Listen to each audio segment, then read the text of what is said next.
Alhamdulillahi Rabbil Alameen. Today we're going to go back, way back, 556 to the city, the blessed city of Mecca. A woman was born by the name of Khadijah. And why we are mentioning her now, more than 1500 years later, there's something special about her. In fact, more than one special thing about her that we all need, men and women, to look into deep and see what made her a builder of a nation. Interestingly, as a woman, we don't even know how she looks like, how tall, skin color, what was her hair looks like. But we all know the following. In all the books will tell you that. She was a businesswoman. She was a woman of honor. She was a woman of her word, support, and character. And her life started even before she married the Rasul alayhi salatu wasalam. She was married before, she had children, but she was widowed. Many men really wanted to marry her. Noble, wealthy, businesswoman, very unique lineage, but she declined. However, after she dealt with the Rasul alayhi salatu wasalam, in the famous history, a story where she used him to take care of her business, and when he came back, and after they dealt, or he and she dealt with business, she came to know him. And now she decided she wanted to marry this man for only one reason. And there is way many reasons to marry Rasul alayhi salatu wasalam. But for her at that time was a noble man, a trustworthy man. And he was not rich, alayhi salatu wasalam. Then another obstacle, she was older than him. But for her was not an issue, and for sure for him was not an issue. The only issue he had, that she is rich and she may not want him. But she did.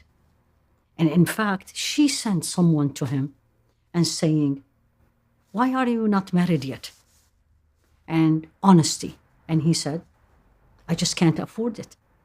And she said, "How about if we'll get you someone who will not worry about the money or the cost, if you want to use the word?"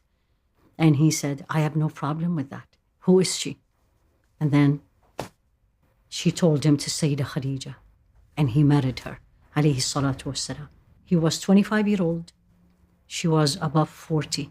I always ask myself, every one of us, after 50, 100 years, 200 years from now, how people will remember us, if they remember us.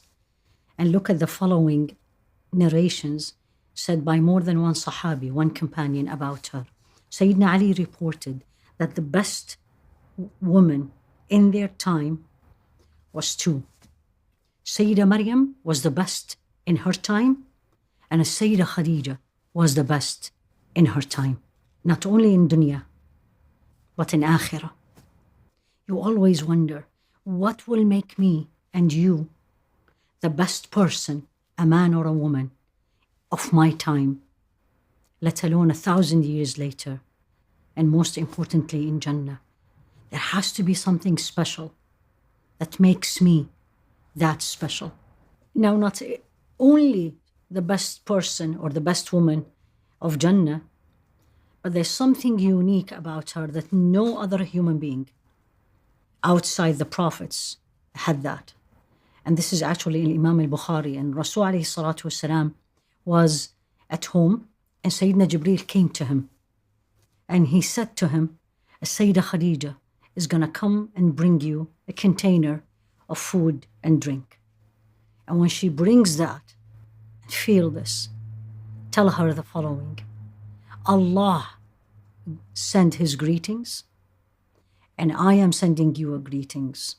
And give her the glad tiding of a house in Jannah from reed, and she will not have any pain or sorrow in it. What did she do to have Allah send her a special greeting to her?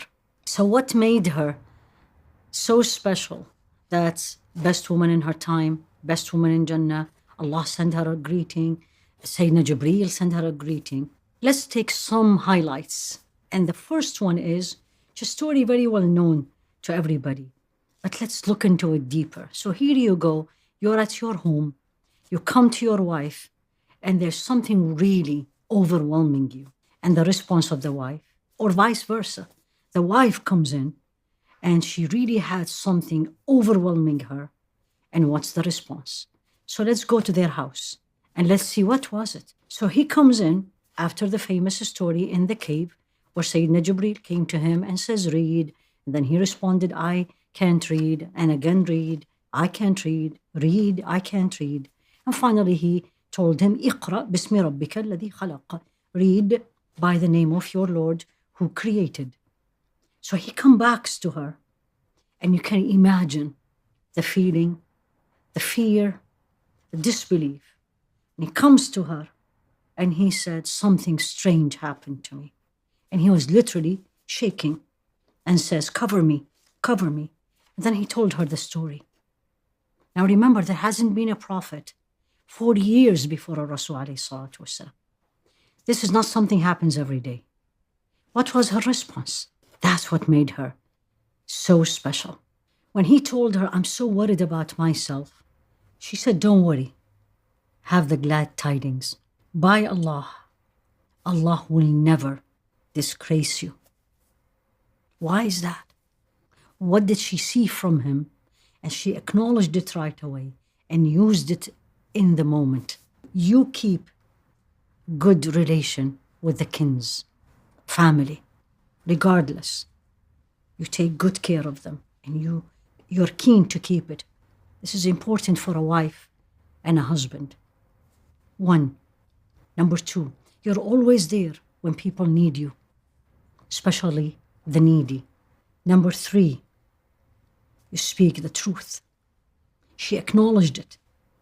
It's extremely important to acknowledge the positives of people, to give them the support. You serve the guest generously. It's all support.